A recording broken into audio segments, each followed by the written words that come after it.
Not everyone can afford a $20,000 Ducati, let alone ride one.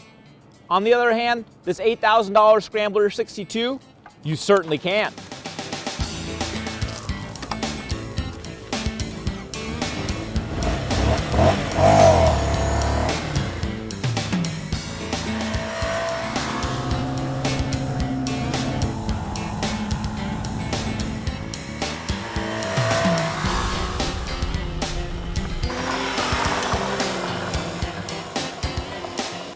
Some people are going to look at the Scrambler 62 and be like, that's not a Ducati. It's only got a 400cc V-twin engine. It only costs $8 grand.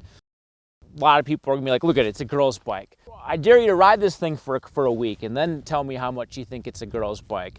Even though it's the smallest Ducati family member in terms of engine displacement, this thing packs a lot of fun. Probably the thing I like about it the most is just how hard you can ride it. Even though Ducati positioned this motorcycle for entry-level riders, it's actually quite a bit of hoot to ride if you have more experience.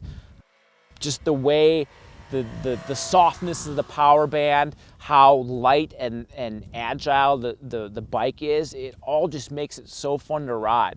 You can just flog this thing in first through 6 gears and the bike just won't bite you. It's the blast to ride. At the same time, it still kind of gives you that exhilarating feeling, not so much in terms of accelerations, but in terms of just like riding hard. Like it makes all the right noises.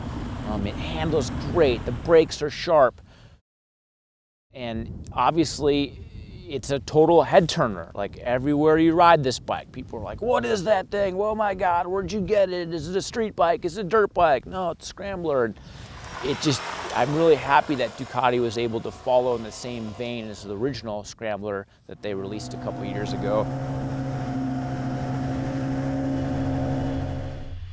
The LED headlight's bright. It works great at night. Instrument panel is really easy to decipher while you're riding. I like the ability that you can actually manually disable the ABS.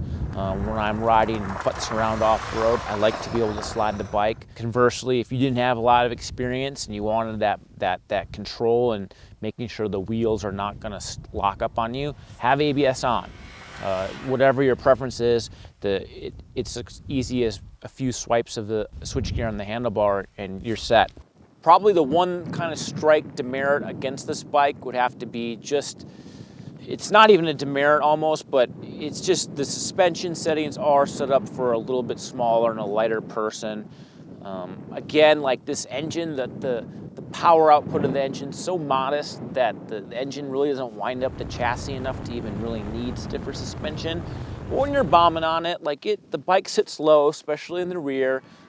It's so nimble though that it doesn't even really matter. The thing still changes direction awesome. It's just one of those things where if you are a little bit heavier person, it's probably one of the upgrades you're going to want to make first off. Overall, within the Ducati Scrambler family, believe it or not, this little 62 is my favorite. Even though it doesn't have the acceleration pep of its big brother, it's the more fun bike to ride for me. It's lighter, it's more agile, your girlfriend can ride it, and it's $1,000 less expensive, and that's all the boxes I'm looking to tick when I'm purchasing a new Scrambler. I like this bike a lot.